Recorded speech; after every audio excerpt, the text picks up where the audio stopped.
Hello world, this is Sugarcoder. When I went to Kyoto, I really wanted to go to Hello Kitty Saryo, which is a Hello Kitty traditional restaurant.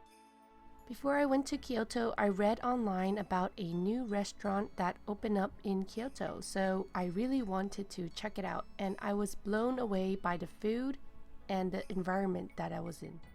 The Hello Kitty restaurant in Kyoto has so many different food designs, and I'm just so in love with every dish, especially the drinks.